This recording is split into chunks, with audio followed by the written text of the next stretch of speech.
Welcome to Monarchist Minute. I'm William Stout here with Watercube. We'll be joined later this evening by Thomas Brightsworth and maybe Frederick V. I don't know where Frederick V is right now. He said he was going to be here. How are you this evening, Watercube? I'm doing wonderfully. How about you? I'm doing splendid. I actually got to go to the zoo today, which is a habitual tradition of mine. I enjoy the zoo greatly, and we had the Columbus Zoo in Central Ohio, and it's one of the best zoos in the country. That sounds nice. That sounds like a wonderful day. Around where I am, the places to go to are the war museums because there's just so many. I can imagine. You're Central Virginia, is it? I'm in the Tidewater region. I'm on the peninsula that has Williamsburg, Jamestown, Newport News, and Hampton, I where would we make love. the aircraft carriers. I would love to go see Jamestown. That sounds like it'd be really exciting to see. I remember going there for high school, and my first thought is like because they were serving sloppy joes at the little meal area that they have there. Is like and then one of the girls that got cannibalized at Jamestown was called Jane, and I was like, why don't they have a sloppy Jane? I like that. But That's my it's kind of dark interesting humor right there. because Jamestown apparently like all the Powhatan told the settlers do not settle there. There's arsenic in the water, and they settled there and got poisoned by the arsenic in the water, and you can smell it. The water smells like sulfur near Jamestown. Oh, it's that bad. Yeah, yeah. It's like because the 757, like the Hampton Roads region, mostly swamp. Jamestown was just directly in the swamp. Right, I remember that, and I was like half struggle. Yeah, We like have some. It depends on the city you're in, but if you're in some rural cities in Ohio, you'll get very sulfur-laden water. And yeah, of course, if you're used to it, it's not a big deal. But some cities are really bad. Like there's this city near mine called Mount Gilead, and one year when I was in Scouts, we were hosting a winter sporting event, like a winter games. It's called a Klondike Derby. Think of it as kind of like a winter Olympiad. And of course, it was 20 below because it was during one of those polar vortexes. And the only hot beverage we had was hot chocolate made with this sulfur water, and it was so bad that you couldn't even taste the chocolate. oh, that feels like it would taste rotten. It did, but Oh, it was so cold that we just choked it down just to stay warm.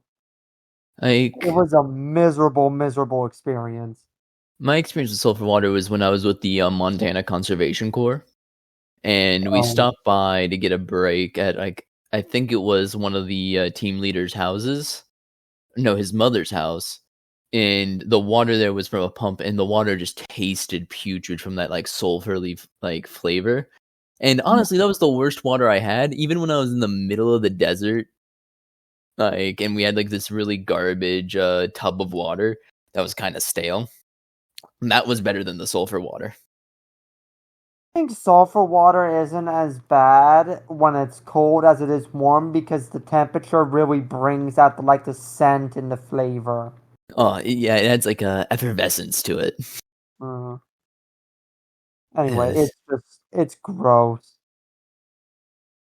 Yeah, like I'm just thinking about the flavor because I keep taking sips of water during this because I can feel my mouth getting dry thinking about that flavor. I'm lucky my beer doesn't make me think of it, but Yeah, but like while we were talking about military museums, we don't have a lot of those in Ohio, but we do have what's that? Wright-Patterson Air Force Base. Oh yeah, I don't know the chair for spaces. Um, Yeah. Wright-Patterson is the largest U.S. Air Force base, and it's also home to an aviation museum. Huh, that's nice. This is a really cool museum, and I'll send you a link to the website or something for the museum. But they have like 3 or 4 like huge bays, like giant airplane bays, and they're just full of warplanes. They even have a missile silo exhibit with a full-scale Minuteman missile. That's amazing. Like Yeah. around here on Fort Eustis specifically, there's the Transportation Museum, and it has like just like the weirdest random prototypes. Like, there's a prototype that worked for a hover car just in there. Right, we have similar things like that in Right Pat, and if you go a little north, you'll eventually reach Wapakoneta, and there they have the Neil Armstrong Museum. Ooh. Although I will say that that's actually a little underwhelming compared to what you would think it would be. Makes sense. It looks bigger in the photos, but it's actually a smaller museum that literally sits on the side of the interstate. It's actually kind of disappointing when you get there. That's kind of like the Virginia War Museum, but like it doesn't have like, the name Neil Armstrong on it, so it probably is a little less disappointing. Yeah, it's like, it's all grand. It's the Armstrong Air and Space Museum, and it's literally just a tourist trap on the side of US 70. Oh, that's depressing. Like around here, across the water, well, actually, no, in Hampton, and then there's some stuff across the water, but in Hampton specifically, there's the Air and Space Museum, which it has some interesting stuff. I don't really remember. Most of what I remember from it is that I had a friend who worked there who yoinked a bunch of stuff that they weren't using. Uh-huh. Uh, But there are quite a few different historical sites to see in Ohio. The problem is that they're usually in towns that are in the middle of nowhere. So rather than big grand museums or like monuments and stuff, a lot of these historical sites will literally just be dedicated with a plaque on the side of the road. And these plaques are in the shape of the state of Ohio. It's actually really neat. Or they have the state of Ohio on them. mm-hmm. Granted, there are a few exceptions, like we do have a big giant monument to Matthew Perry up on Perry's Island because of all the battles in the Great Lakes during the War of 1812. And of course, in the southern parts of the state, we also have like the Serpent Mound, some of the things from the Adena, the Hopewell, the Mound Builders. Okay. Yeah, that's interesting. Like, we don't really have much of that. Like that over here in Virginia. Like, we kind of wiped out any of the remnants of Amerindian culture around here, and we don't even have it really historically. Like, I think we still have a tribe looking for federal recognition. Ohio was the center of the conflict between Tecumseh and America. So we have a lot of things referencing Tecumseh, and if we want to go back further, we have a lot of things referencing the Mound Builders. And it's really interesting, especially when you live in Central Ohio like me, because you'll be driving around Central Ohio, and there'll just be this big random hill in the middle of nowhere. Like, everything around it will be flat and just this one big random hill, and when you ask someone what it was, it's like, oh yeah, that's a burial mound, just casually mentioned that. It must be like living in Egypt near the pyramids. You're like, what the? What? Well, there's just so many of them that we kind of just forget that they're there. Oh, If you don't know about them and you first learn about them, you think it's super cool. But once you learn about them and you start seeing them everywhere, it's just like, I can understand why we accidentally demolished them not knowing. Yeah. It's also when it's a mound, it's like not as distinct. Like, even the earliest Egyptian pyramids from pyramids, like their proto tombs before they became pyramids were very easily structurally identifiable. When it's just a mound, it's a little harder to ID. Right, like when we learned about the Great Serpent Mound, we didn't realize what it was until we finally got up to a high enough elevation to see it, and even then we had to clear back the trees in order for it to be recognizable. Have you ever heard of the Great Serpent Mound? I'm pretty sure, but only in the context of like Ancient Aliens on History Channel when I was a kid. Well, let me send you a photo of this, or I'll put a photo in the chat. This is one of the things I want to see. I haven't had a chance to see it yet, because it's a little far south. Getting to southern Ohio actually takes a lot longer than you'd think. It's easily a 4-hour drive, depending on where you are. I get that, because I used to do the trip from here, where I am, to Cleveland. Ohio's a small state, but at the same time, it's much bigger than a lot of people give it credit. Yeah, it's the pathway to the Midwest. Or it is kind of Midwest. Yeah, I consider Ohio de facto Midwest. Ohio and Western Pennsylvania. Like, I Okay. do not consider Pittsburgh to be East Coast. I consider that 110% Midwest. Okay, I think you're a bridge too far there. Like, I can give you Ohio, West Pennsylvania. West Pennsylvania and Buffalo are fundamentally Midwestern to me. If it's west of Appalachia, I think it's de facto Midwest. Well, like, I feel no, because like if the East Coast was defined solely by because like with the Southeast exists and there some of those are beyond the Appalachian, like Louisiana is an East Coast city. It's a southern East Coast, but well, it's Gulf as well. Right. Oh, by the way, remember when I was talking about those plaques? Yeah. Here's one of the plaques. They're actually rather nice. And you'll just see these all over the state. Some of them are on the side of the road and everything. Just kind of like pointing out, it's like, oh yeah, this used to be here. It's not anymore. Or if it is, it's not really recognizable, but It's good. Driving to Virginia. We have those. They don't look as nice as this. Like y'all actually have something going on with the Ohio on it. But like we'll just see like, oh, this is where a battle happened. 100,000 people died, and then you just drive on. We have a few of these in my county. We have one for a old military depot from the Second World War, a couple schoolhouses, an old blockhouse back from the frontier days. We have some of those. I think the ones that are near me are actually for the city, but like the housing like neighborhood that I lived in before I moved was one of the first ones like funded by the federal government for World War One for the dock workers for the German American immigrants that came in to work the dockyards. Very interesting indeed. I know some of the other historical things you can see is depending on the towns you live in. Sometimes you can visit old factories, although in most cases these old factories are beaten down, worn down, and nothing worth seeing. It's kind of like visiting a ghost town where it's kind of like for some reason you expect the ghost town to be somewhat maintained as a historical footnote, but it's literally just dead. That's basically the Midwest. The only difference is people still live in our ghost towns. Hey, not all of them. Like, I count Montana, like parts of Montana as Midwest. Like Bannock, Montana is like one of those ghost towns that's just dead. One of those boom towns. All right, your favorite poor person is on. Wait, what? You call me poor? I'm broke. Oh. Did you spend too much on TF2 hats? No, it's just because of the economic situation.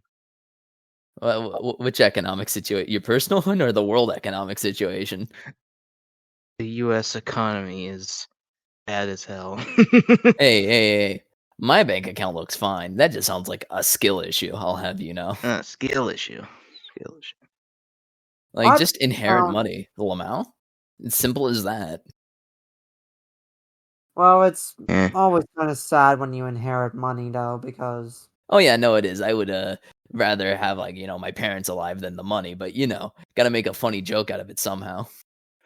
Gotta do a ha-ha. That's all the pain. Well, at least I have the time to get on here.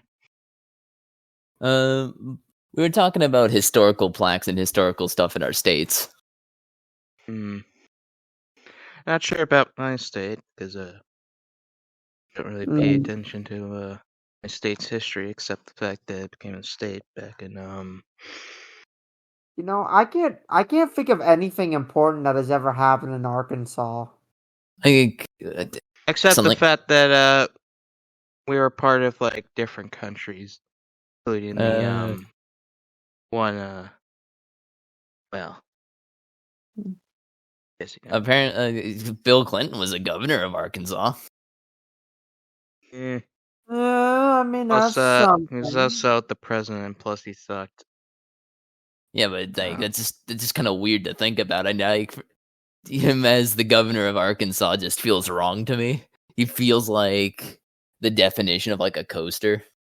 He does. He really does. But yeah, a lot of people when you think about Arkansas, they think of Bill Clinton because the whole him coming from the South and sexual relations with that woman. Do you ever think about like that time where after like Monica Lewinsky happened, where Bill and Hillary didn't like talk until one day Hillary called up Bill and said bomb Serbia, and he just did it same day. What? Yeah, it One was way to make up with your wife. bomb Serbia. It's Yeah, just fun for everyone. go over to Serbia and just nuke the hell out of them. That wasn't nuking; it was bombing Yeah, Belgrade out of it protest. wasn't like nuking, but you get the point. They're bombing the hell out of them. And Yeah, it we was need the deserved. Serbs. Like they were doing a little bit of a genocide. And I could see why Ohio has a history of being weird. Ohio is just like Ohio is the history of it being weird. Like it's just Ohio. It's just the Rust Belt, and we don't really know what to do or make of the Rust Belt. It's kind of like Detroit, where Detroit's kind of become analogous in American culture to hell. I wouldn't say it's hell, it's more purgatory. Well, I'm more thinking about like the clip of "Send Him to Detroit." Right, okay, that's fair. Detroit is hell, but like the rest of the Rust Belt and Midwest is just firmly purgatory. Purgatory or limbo. Or Yeah. I just call you're it in corn the hell. limbo. That's what I refer to my town as. My town is corn hell. Like, but it's like America culturally does not know what to make of the Rust Belt. The fact that we have a city like Detroit, so or Cleveland or Columbus, really any of them, we don't know what to do with, and because of that, we just kind of stare and make mythos out of it because they're weird states.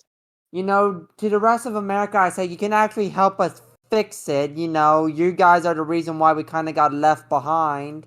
No, pull yourself up by your bootstraps, buddy. Biggest financial sector in the United States is the financial sector.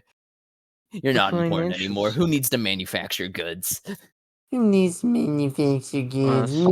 Supremacy of the American dollar, baby. Jobs. Only like 5 to 7% inflation. Get owned, rest of the world. Use this as the universal reserve currency. We will import your goods. I just imagine the market crashes and then like Bitcoin, it's like value goes up. Yeah, well, that's because Bitcoin doesn't work. To rant about Bitcoin crypto for a is second, just cursed. It's not cursed. It's just stupid because it's gold bug economics, where it's like, why don't we make a currency that operates like gold, but on the internet? Gold at least has intrinsic value. You made a fiat currency that doesn't exist.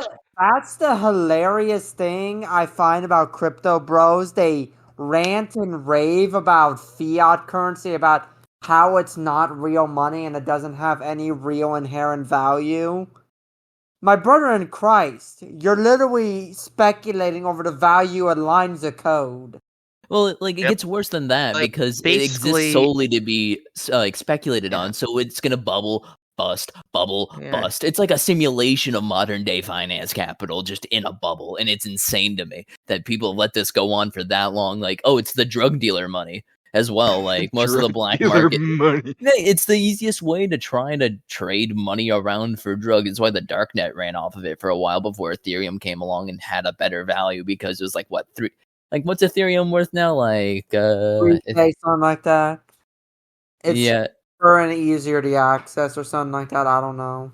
What sucks is I used to mine Ethereum when I was like 15, and I lost the hard drive that had like 2 Ethereum on it. Mm-hmm. If you find that hard drive... Well, the hard drive is... It's not, like, recoverable, sadly.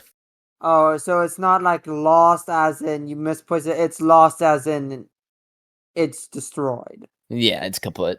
Oh, that's sad. The thing survived a house fire, though, which is impressive. That is actually impressive. I remember when Bitcoin first came back way in the early 2010s. And I thought it was an interesting concept, and everyone said it was a stupid idea, but it blew up anyway. It's because, like, here's the thing. With how finance capital works especially, like, people like it when line go up. And when thing exists only to make line go up, like, people tend to invest in that thing, and Bitcoin is one of those things, especially when it gives someone the idea of being on the ground floor.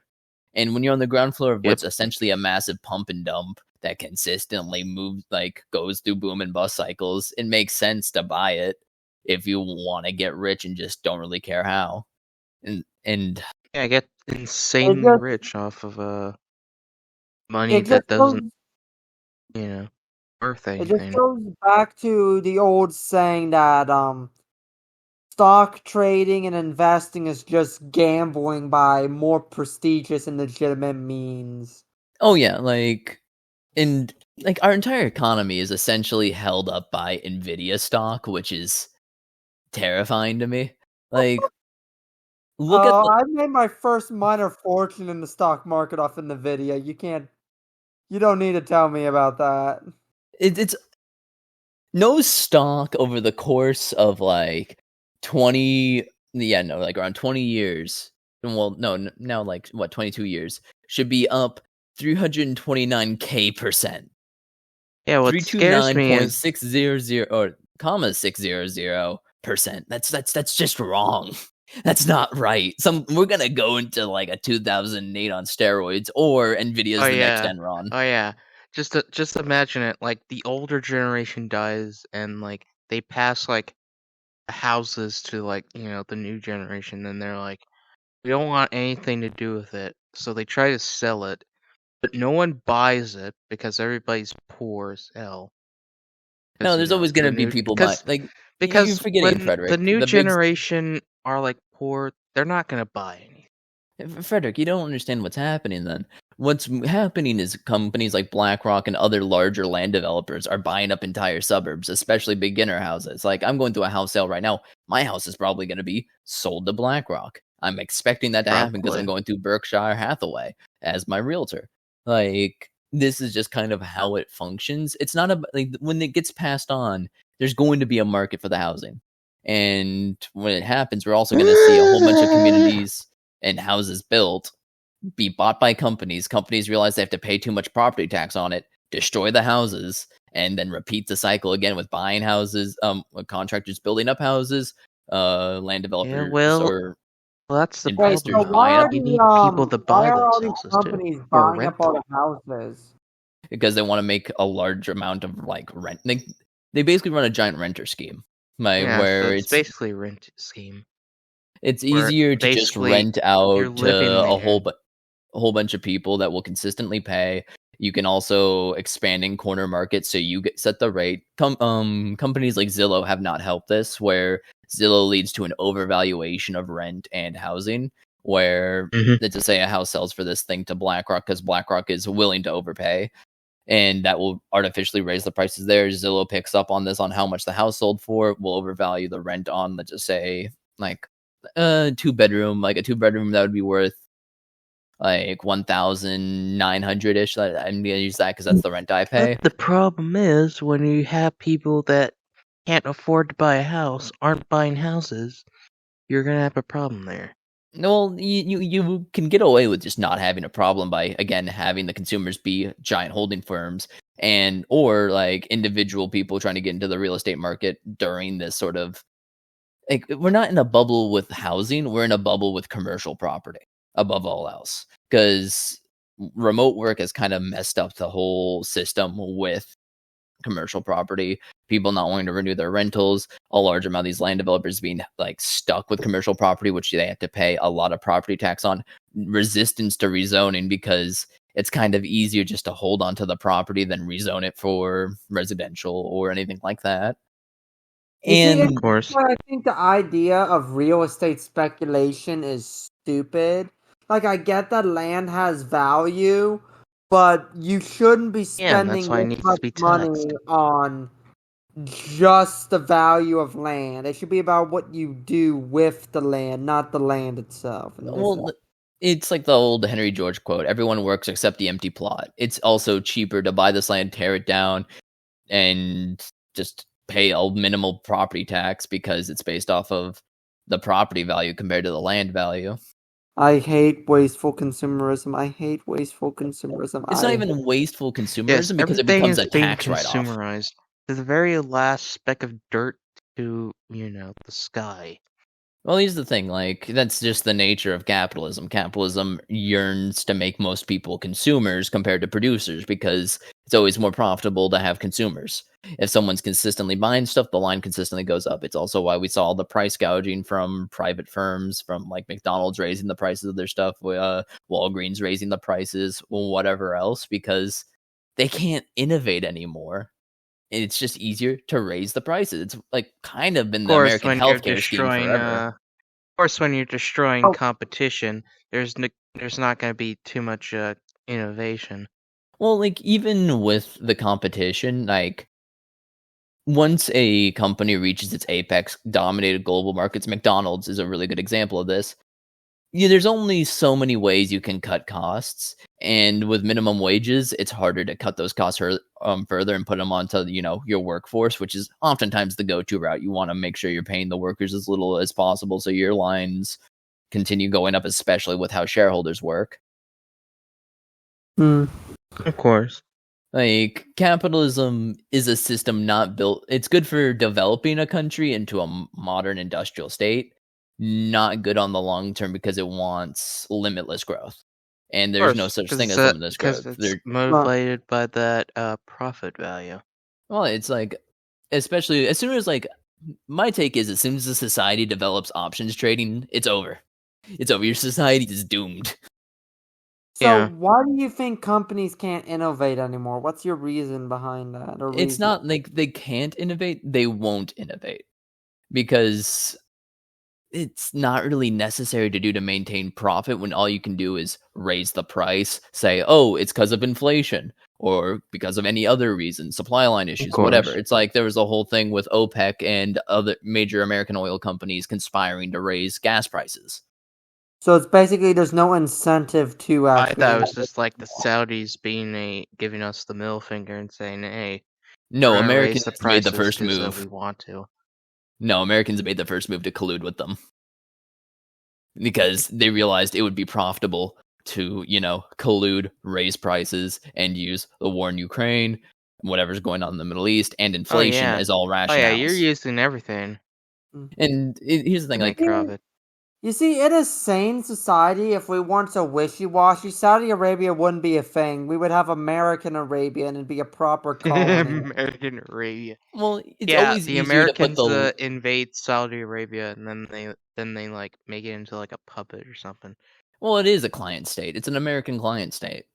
Yeah. Like, Yeah. as much as That's people try to not- say Israel controls America, but America, like Israel is America's client state. That's the relationship there.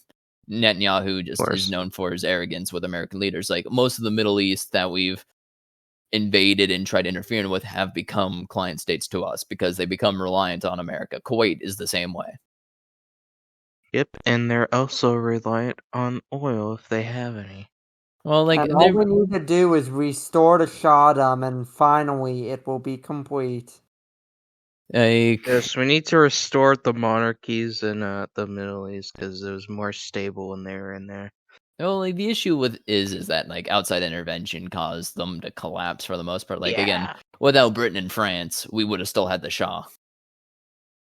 Mm-hmm. Yeah, well, I wouldn't say that the British and the French had anything to do with the Shah's downfall. They literally did. They were part of the reason, like the huge corruption scandals through their oil companies, which were state controlled. Oh, yeah. Like they had the government had the fingers in the oil pie, and they knew if they were able to like wrangle and put a chokehold on the Iranian state, which weakened the Shah's position, they would have like been able to maintain high profits. Yeah, but Eisenhower specifically was too. Eisenhower But was you have like specifically other pissed factors off. too, like the radical Islam being like that. Radical Islam could have been only picked up more steam after the revolution already started. It was like the Jacobins and Robespierre coming in control after the initial French Revolution. Like first you had the moderates and then you had the radicals. The Republican regime was somewhat moderate and then got subverted. And there was also the Iranian socialists and communists. But it was kind of more the British and the French who put the nails in the coffins. Eisenhower talked about this. A lot of American policymakers have talked about this on how we could have maintained the Shah. but it just didn't happen because the British and the French focused on their kind of neo-colonial projects there, trying to use companies as a front to control the economy. Of course. And there was moments like this where the U.S., kind of like with the Suez Crisis, needed to remind those countries that the world didn't belong to them anymore. The issue is like they just Europe always goes against America's interests once they start thinking of themselves as a unified conglomerate. That's kind of the nature of things, because we do have divergent interests. The U.S. sees every part of the world as theirs, even though it isn't. It's this like byproduct of a unipolar world. Back in the day when we had the Soviet Union versus the United States, there was clear dividing lines. Now those lines are very unsure, like on American influence. But well, it's not unchecked. I should just say uncertain, because China's trying to carve out its own influence. India is trying to reach superpower status. Russia is trying to reclaim its lost position. And because of this, like America feels necessary to kind of re-up its position and gain some strength. And it tries to do that by being world police, but at the same time, we have so much domestic issues and also American hypocrisy that, of course, what we should have done was just like demilitarized after the Cold War. Of course, the desire of the American people to turn inward and go isolationist. Like, I've noticed this a lot. America has this natural tendency toward isolationism due to our geographic... Of course, because we want peace. Well, it's like, here's the thing. We don't want to be putting too much of our hands into the world, because... here's the thing. If we go isolationist, our economy dies. It's over if we go isolationist. Like, Trump talking about tariffs, that would kill this country. But I'm just saying, like, America has... done that. It hasn't killed us. He's done some tariffs, but also here's the thing. We're an import economy. As soon as we make it more expensive to import stuff in, it won't create a domestic thing because our economy's been geared towards finance capital, and American labor would be overpriced to do that because we became the world reserve currency. That all the benefits of being the superpower that we've become immediately go out the window. Like him talking about relying on tariffs to replace the income tax. Of course, because he felt like America's being cheated out of the market. Well, America's not being cheated out of the market. We set the prices for the market. Now, I wouldn't like this. I wouldn't like to see foreign companies that do that. It's American consumers and American companies that distribute the goods that are produced abroad that do that. They're the ones who decide, and that's why they're able to price gouge. But you also got foreign companies that are also doing that. You have foreign companies that have a way to try to push their influence, but that's the nature of economies. But America tends to come out on top because we're the worldwide reserve currency.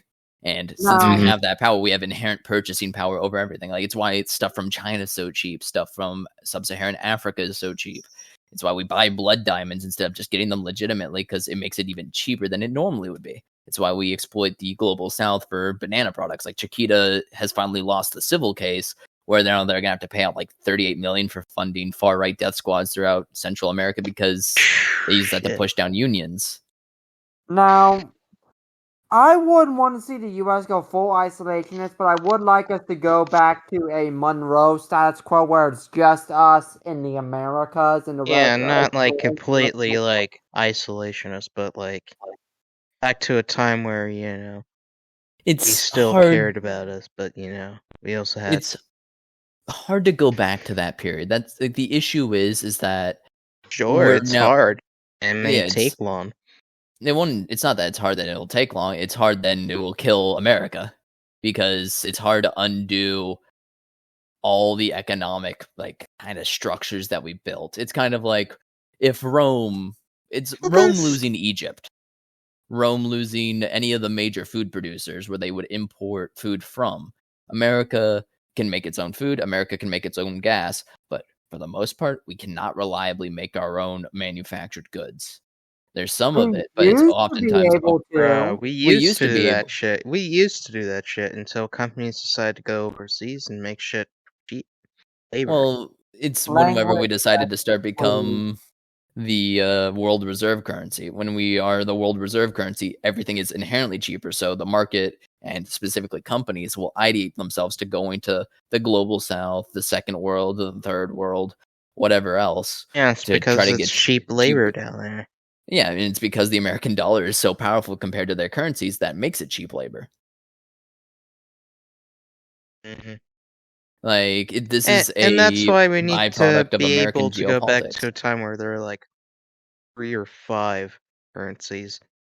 Well, when that was happening, we had a lot more instability and a less of an efficient market. Like, as long as we have capitalism, right, they will ideate towards one world reserve currency, and whoever has that world reserve currency gets to set the agenda for the world for the most part economically. And it's either going to become the yuan or it's remain the US dollar. There Those is seem to be. There It could is be. some good news, though, if we want to talk about the breakdown of global capitalism, in that it's becoming increasingly hard for developed countries to destabilize and destroy developing countries in the quote-unquote global south to keep them poor and cheap.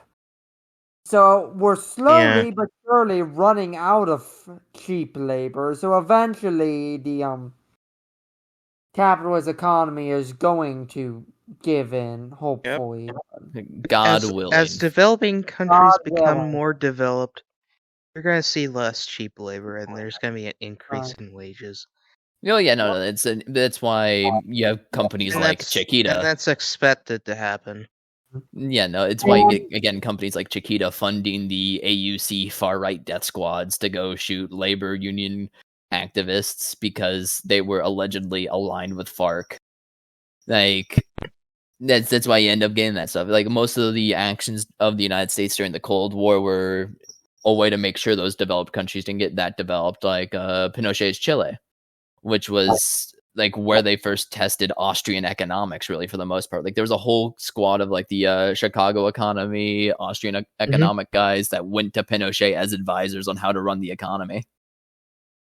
Yep. Which does not build a developing economy, but it makes it more efficient for foreign multinationals to come in and, mine all the copper that they need.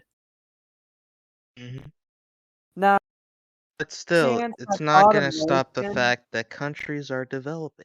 No, it's not. I'm just like, the progress of history is the progress of history, but it's just something. There's going to be a reaction from the West, and we will either hear about it or we will not, but it will be bloody. And there is a chance that automation buys global capitalism time by basically just outsourcing our unskilled labor to machines.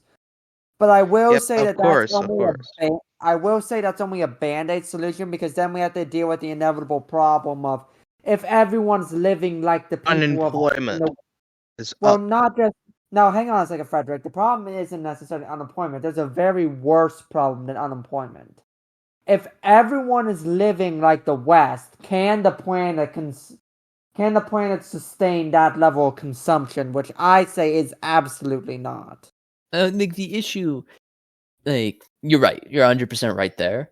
But another thing is, though, you have to keep in mind, automation is oftentimes a goal, but also oftentimes flesh and blood is a lot cheaper. Like, any bricks that come out of Pakistan, which sometimes are exported, most of the time are made by debt slaves. Most of Dubai is built by slaves. Slave labor is easy to turn back to, especially if you're willing to look away from it. Like, most of, again, the Chiquita banana farms, still to this day in Central and South America, are either near slaves, paid in scrip, or are paid starvation wages. But and then hey, get if sprayed you want to make money, that's the way you do things. Well, it's not. Well, you don't have to do it that way. It's like been proven to be economical otherwise, because like the main issue with these systems is they're also somewhat unsustainable because they're relying on importing labor or, again, an uneducated population. So if a nation state is doing what it's supposed to do, then it shouldn't be like this. But like, the thing is, nation states nowadays like to cede their authority to capitalism compared to assert their authority. Like, only one guy was arrested for 2008. Most of the federal government is slowly turning to contract work to replace its day-to-day operating employees. Like, I was having a whole discussion, not whole discussion, but like there's a little bit mentioned in the news discussion channel about how most of the bureaucracy is becoming privatized because the nation finds it cheaper and more efficient to offload it to the private sector and replacing anything that would be automated with just cheap labor that they will somehow find. They will human traffic it. It's why illegal migration is such a contentious issue with the "they took our jobs" argument. But yeah, human trafficking. Yeah, you can do a lot with human trafficking. You can yeah. Slavery Yeah, never I'm not gonna get ended. into the details about it because it's kind of sad. Slavery Yeah, never ended. We just learned to window dress it better.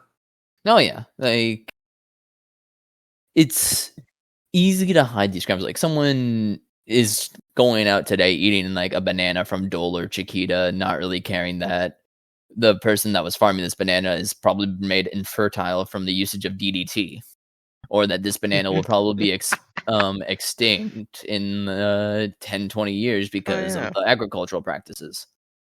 Yeah, you also have genetic modification where, like, bananas used to have like a bunch of seeds. Now there's just like none. Well, that wasn't really GMOs that did that. That was more just selective breeding, which is a form of genetic modification, but like low tech. Right, and that's mainly because the companies who come up with the hybrids want to monopolize them as their intellectual property. Yeah, like Monsanto. Cough, cough.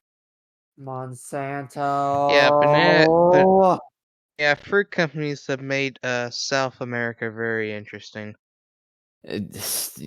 All the companies, like how they've operated down there, like it's basically America bloodletting. Like it's why we have such a terrible relation with South, and it's why like the border issues. We created those border issues. We did. No, it was capitalism that created that border issue. Yeah, but like capitalism supported by the American nation state because we took the opinion if you're capitalist, that means you're good. If you are not capitalist or try to like stop capitalism, that means you're a filthy red. Like Cuba, filthy red. Cuba didn't align with the Soviet Union until the Bay of Pigs invasion because we decided, hey, these socialists on this island, not really good for business. Let's try to overthrow them.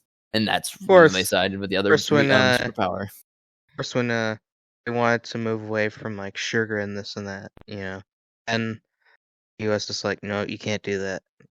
It was the sugar. It was also like they just didn't want to recognize the government, which was also how America most of the time interacted with Central America and Cuba, where Cuba would undergo a revolution. Like Machado was overthrown by the students and colonels.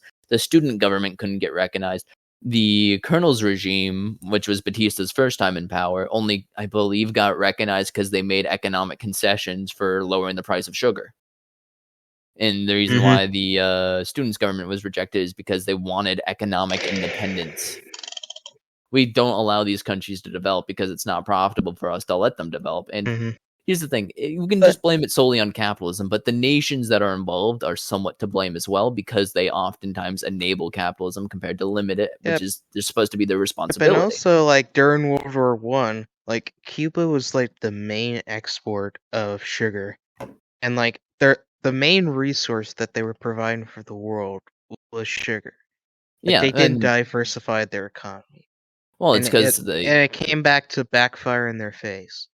They didn't diversify because there was a whole thing a bit. Of course. They got rid of the tobacco plants, replaced it with sugar. Well, it's because, and they just didn't use the other resources. There was, I think some of it was written down in treaties, like, about how much sugar Cuba needed to produce. And also, it was somewhat of a cash crop, especially during World War I, where they saw an economic boom. Yes, the best cash crop to ever exist. And of course, to outcompete the sugar, the American people, came up with something worse, and that's how we ended up with corn syrup. Well, like, corn syrup is just a way to also find a use for all that corn. It's like why we started putting ethanol in our gasoline. Of course.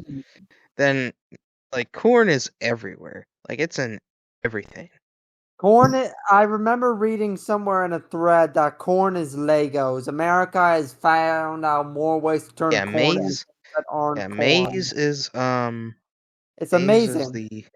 I'm gonna get you. Yeah, I was talking about maize. So we're gonna the yellow gold crop. Imagine tuning into the Monarchist Minute and we're talking about like global capitalism. If someone heard some of this conversation out of context, I think they'd be super like embarrassed. the anarcho-capitalists and all them guys would be like, okay, I can understand this, and we're gonna be watching this for a while. No. They're gonna be the opposite. They're gonna think we're a bunch of Maoists. The bourgeoisie as much an enemy to the who would think that we were aristocracy Maoists? The bourgeoisie is as much of an enemy to the aristocracy as they are to the proletariat. One struggle. They're the new aristocracy. One struggle. Here's the thing, Frederick. Like, they might be the new aristocracy, quote unquote, but the bourgeois in themselves, like, never rationalize themselves the same way an aristocracy does. The bourgeois never tried to be born officers outside of, like, trying to find some way to buy ranks in the British East India Company or buy titles. The bourgeois wants to mimic the old forms of aristocracy because it makes them feel like they rationalize their position in society by calling on some false sense of history when they were the ones that were the liberals. Like, the Project Liberal tweet denouncing the French Revolution, which is fascinating. Like, I'm not sure if y'all saw that. Fascinating. I saw that, yeah. It's like, guys, that was your moment. This is like a communist decrying the Bolsheviks. Actually, like, no, they do that, but Lenin was a liberal. What? Lenin was Lenin was kind of like a social liberal. What do you mean Lenin was a liberal? You see, he was progressing the Russian Tsardom from the backwards feudalism into the age of liberal capitalism, smile, via mercantilism. Lenin was a liberal, Trotsky was a liberal, and Stalin was a liberal. I say this having read all three. Stalin was on a different edge there.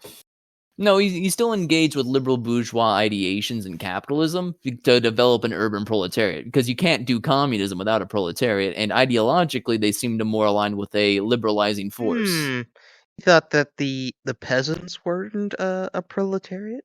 And then the peasants are not proletarian, they are their own reactionary class. Peasantry. No. You see, I disagree with you, Watercube. I think socialism doesn't need to experiment with liberalism, and that communists don't need to go to a capitalist stage first. I honestly think socialism does better for developing countries and preparing them for capitalism than just capitalism. Oh, well, here's the thing. It could be like an end. It could be like an end thing. Like we first go through like capitalism, and then like innovation ends, and then we're just like, what are we gonna do now? Well, then we'll just use it to help our people now. Okay, Frederick, welcome to dialectical materialism, basic Marxism. Like, you just reinvented Marx's idea of like how capitalism would end, which is it out efficiencies itself into death. But like, the reason why I say that like the Soviet Union was more of a mercantilist early capitalist society, because like they just did not have the urban proletariat. Socialism requires a proletariat because it requires an industrialized base to operate from to build its economy. Social democracy relies on the same exact thing. Of course, and that's why you have ideologies like Marxist-Leninism, which responds to that. Well, it's more that Maoism was the real response to that, where it was about the peasantry as a proletarian class. No. I mean, like, theoretically, on like when it comes down theoretically. Just to No, it was a response to Marxist-Leninism, trying to modify that. Well, no, by Maoism I mean Gonzaloite. Oh, that. Gonzaloite? The Rising Sun, or no, Shining Path. Revolutionary group in Peru. Peruvian government alleges that they boil babies. We don't really know if they boil babies. I'd believe it if they boiled babies, but I'm not sure. Oh no. Cannibalism. No, not like that. No, they did it as like it's like one of those things that comes out of like Bush wars throughout most of Central America, where it's about terror, where the cannibalism is not normally engaged with there. It's not like Liberia, where cannibalism is used as a fear tactic. It's more just about brutality. But the Peruvian government was also led by a kleptocrat, so both sides are unreliable narrators. A kleptocrat that was tried and found guilty by the Peruvian government of like massive fraud and war crimes. Well, no crimes against humanity, I'm pretty sure. No, But I was planning to talk about the trooping of the color, but this is so much more interesting. Let's keep going. like the Gonzalo Where's White this Path mostly going? is about Yes, like where are we at? mobilizing the peasantry. It's like it built off of what Mao wrote, but Mao, like in theory and in practice, was more of a staunch Marxist-Leninist. Like he did have some deviation when He incorporating the modified peasantry. it for his own Yeah. ideas. Well, not for his own ideas, for his own uses when it came down to the Chinese Soviet Republic and how the PLA operated in the Chinese Civil War. But he still took direct instruction from the Comintern until he diverged and from he it. also modified for after the Civil War, because there wasn't like a middle class or anything. There's just the old, elites and peasants.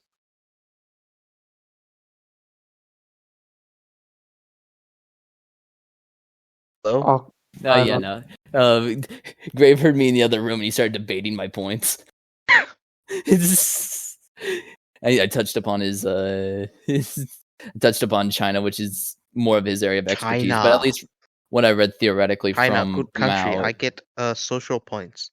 Marxism, Leninism, like Mao was more based in Marxism, Leninism than his own ideas. He did have major deviations from Marxism, Leninism, but he oftentimes went like before the Sino-Soviet Well, I split. wouldn't say he's based on the fact that he killed a whole bunch of people during the Great Leap Forward, but That's I not, guess. I didn't mean that. I was saying based in Marxism, Leninism. Like that's his Mhm. foundations. But also the Great Leap Forward, part of that was actually due to the Comintern not letting the rest of the communist communities know, hey, Lysenko was wrong. No, I think it's just because Oh.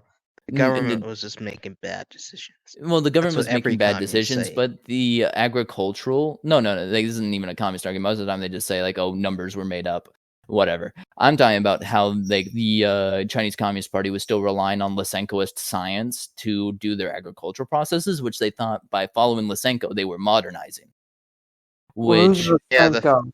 okay, Lysenko was this crank scientist from the Soviet Union. His whole idea was a proletarian science where plants are proletarian. So if you plant them close together, they'll help each other out and grow.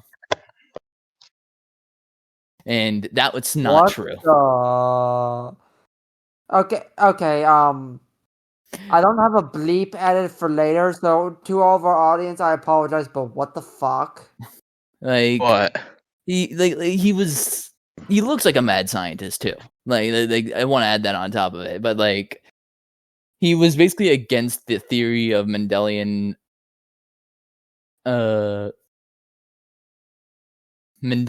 genetics as a concept, and because he thought it was like bourgeois science.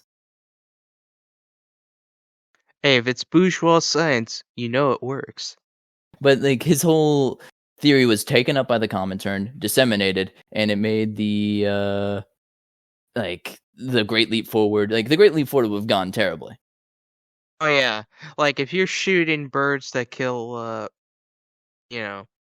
Shoot bugs the bird. that eat your crops, and Well, they didn't shoot the birds. It was much more insane than that. They literally had the peasants stand outside of pots and pans and keep smacking them together to scare off the birds until they literally died of exhaustion. And plus, not only that, when they tried to reintroduce the birds, it was in the middle of the winter. Yeah, like they made a lot of bad decisions, but the Comintern made it a lot trust worse. The government with everything. Well, it's not even like a trust the government thing, because like here's the thing, shit kind of like the Cultural Revolution happened often enough in China. The Cultural Revolution was this shit. And the Great Leap Forward destroyed Chinese culture. And I don't think it destroyed it.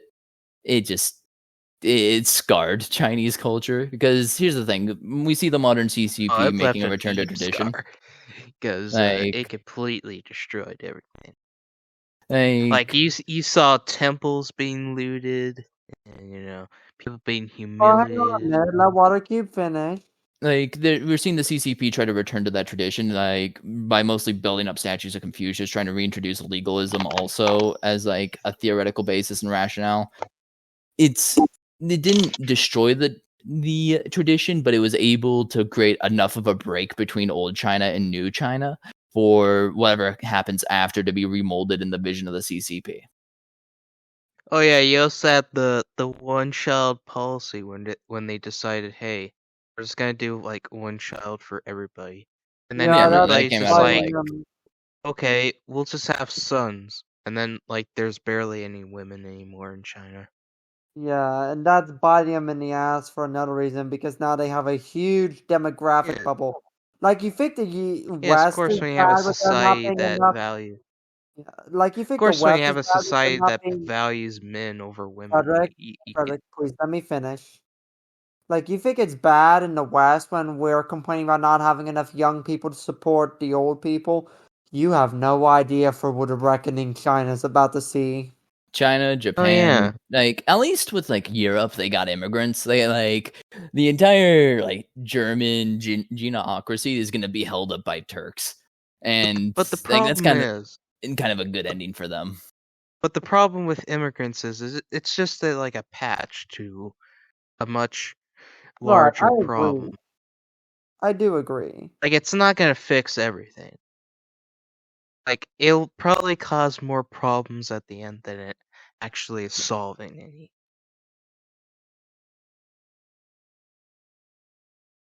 Now about China, yeah, when you have a society that values men over women, you better rethink your decisions when you're thinking about introducing a one-child policy. Yeah, well, the thing is When that quite literally women are the ones making the kids, and when there's not enough women, yeah. the thing is that most societies tend to value men over women, which is to most of their detriment. Like, if we did a one-child policy over here in the Of United course. States, it would be the exact same situation. It just wouldn't seem as overt because we don't really have that much of a direct favorability towards men, but it still exists. Of course.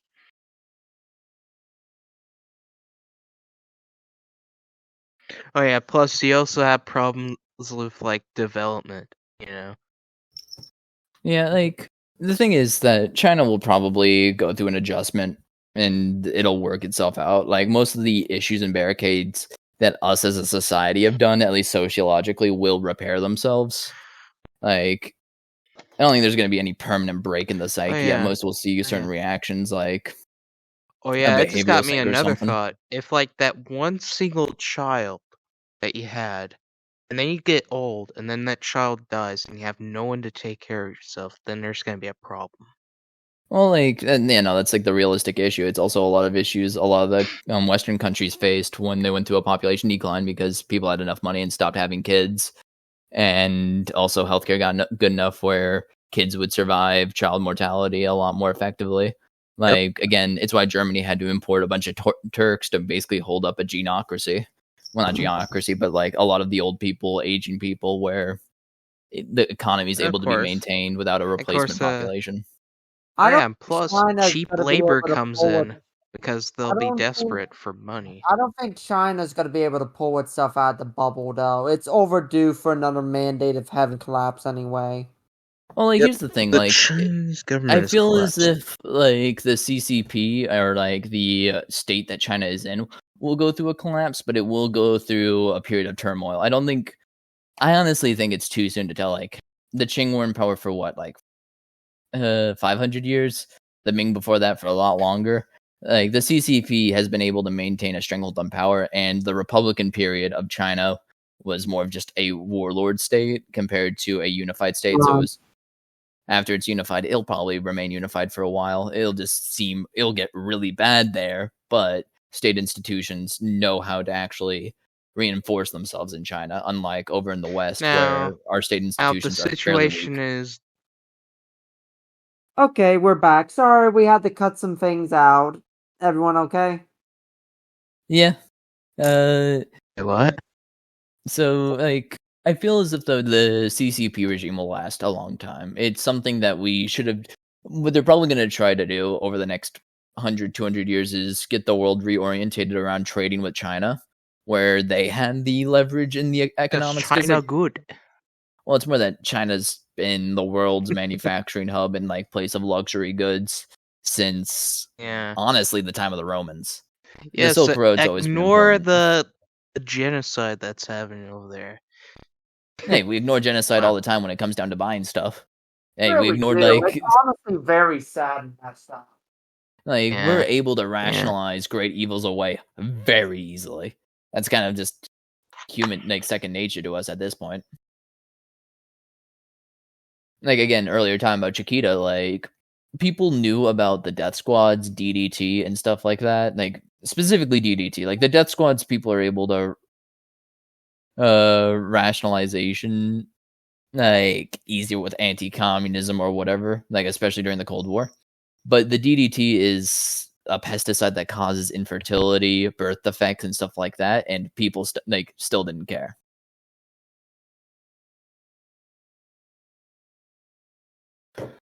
Hell, the CIA helped them directly when it came down to Guatemala, and before that, they would just pay private mercenary companies. And we've kind of seen a return to that, especially with how the Western multinationals interact with the Congo, and also with actually most of sub-Saharan Africa. Like, we're seeing a whole new generation of yuppie bourgeois go down there for the weed business and trying to get their foot in the door there to basically recreate what the banana companies did, but with marijuana. Oh yeah, we also had something to do with like the Khmer Rouge, I heard. Khmer Rouge was like less about consuming products, more about upholding an anti-Vietnamese regime, which the Khmer Rouge was anti-Vietnam, very much anti-Vietnam. They even invaded Vietnam because Pol Pot had ideations about restoring the Khmer Empire, where he wanted to annex Laos and southern Vietnam, which was historically a part of the greater Khmer Empire. I was in the restroom, sorry. We're talking about the Pol Pot. Yeah. Like it was literally, people said that he's not a communist, but just, it's just this nationalist he's more accurate to describe that way. He used communism to his advantage. It was like, it's less that he used communism, he took some of the moral precepts, not moral, but just like the basic parts of Marxism, Leninism, the French Communist Party's influences on him, where it came down to historical development, and instead of trying to go forward towards socialism or communism, his idea was to go back to primitive communism and the agrarianism, which he did technically kind of succeed at going back, but not to primitive communism, but to slave society. Oh yeah. Like, there's a whole reason why the Khmer Rouge was as brutal as it was, is because it was trying to revert history, and at the same time it's comparable somewhat to the Nazi regime. Communalistic. Well, not really. It was anti-communalism. Everything that was considered, this and that was considered, there's. It was a faux communalism, I should say, actually, because how Pol Pot's regime worked, there's like local ethnic groups, there's like house gods, there's religion that was very much tied to the land, and he would remove people from the land, put them somewhere else for his own sociological experiments, and completely destroy these communities to create a new communalism. Like, the only thing that I can really describe it to is how like the SS and Nazis wanted to bring back the like magical blood of the Aryan race. It's only comparable to that level of like Volkish ideation, but applied to the Cambodian Empire. Yeah, even owning your, like, if you had glasses, you're done. No, the glasses thing came from unlucky if you had glasses. Pol Pot's hatred of the intelligentsia, like also killing all the French speakers, even though like Pol Pot both wore glasses and spoke French. It was his way of trying to form his ideal society. It's what happens when you give someone who's essentially like a futurist, that like, I can't find the right word to describe him, someone who wanted to completely and utterly change society in a way that removes it from its previous context. Like, it's weird. It's weird racial mysticism that was going on there, and you can see that reflective in their propaganda. There's a book, Readings from Angkor, which it's an anti-communist book, so it leans more on portraying Pol Pot as a communist and getting him on that front compared to analyzing the pure like propaganda of the state. But it seems to line up more with how the SS portrayed itself and how countries like Manchukuo portrayed their propaganda, which it's strange. Like the whole ideological development of Pol Pot is interesting with how Marxism was worked in, but his goal was not the communism that most Marxists are aiming for, and he was aiming like Yeah, it was more of for like a primitivism. nationalistic type of thing. It was a nationalistic primitivism, like honestly similar to some of the anarcho-primitivists that I've seen on the internet just kind of going around. Same with anarcho-nihilists. Okay, if I may, this conversation seems to be getting kind of circular. Yeah, it is. Yeah, it is. And There's only so much you can say about Pol Pot. It's fucking Pol Pot. So and it is getting Yeah, late. we're talking about so as much regimes. as I love listening to you guys rattle on because it is really entertaining, I'm making the executive decision to end tonight's episode and wrap it up. With a bang. We're not with the bang. on the note of Pol Pot, we will go to prayer to end the podcast. Yes, great. As we should, because we need to ask for God's forgiveness for daring to mention that health fund name. Okay, the babies deserved it. The most Don't worry about ungodly it. stuff was told here today. Dude, do not. You. It has a joke. They were powering the sun. Monarchist America is a pro-life podcast. We have nothing in our opinions are my own. about killing babies. My opinions are my own. They were gonna come and take revenge. He restored the monarchy. Come on, Team Grunk. What? Grunk. He might have. Grunk was the union between the King of Cambodia and the Khmer Rouge to reinstate the monarchy to overthrow Lon Nol's regime. They So called technically, it Grunk. They literally called it Grunk.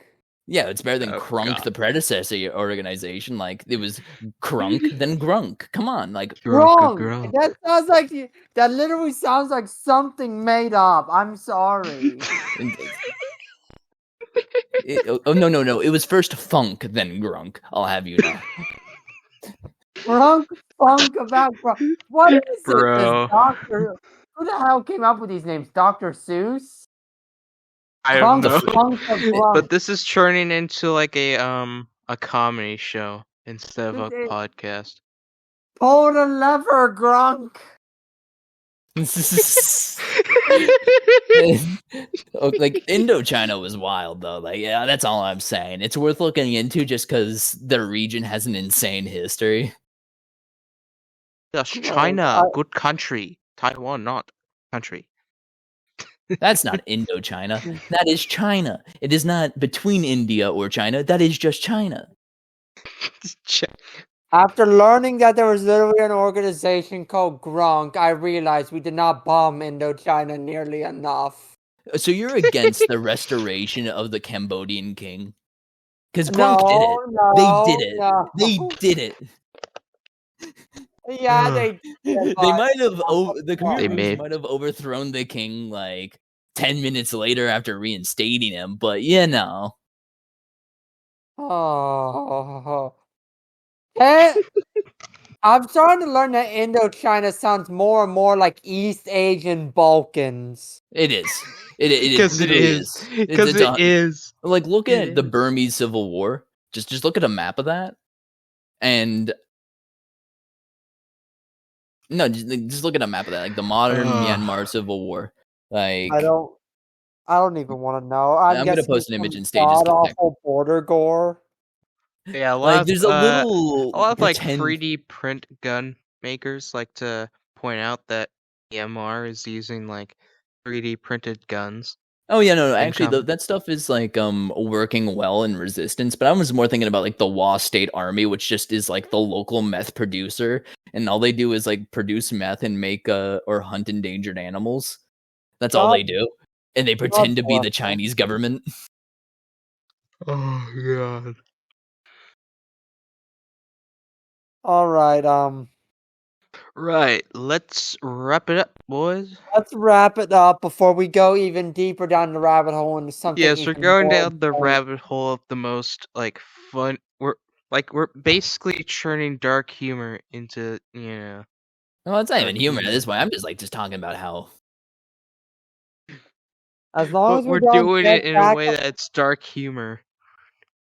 I will officially end this podcast before we once again get on the topic of Posadism for whatever reason.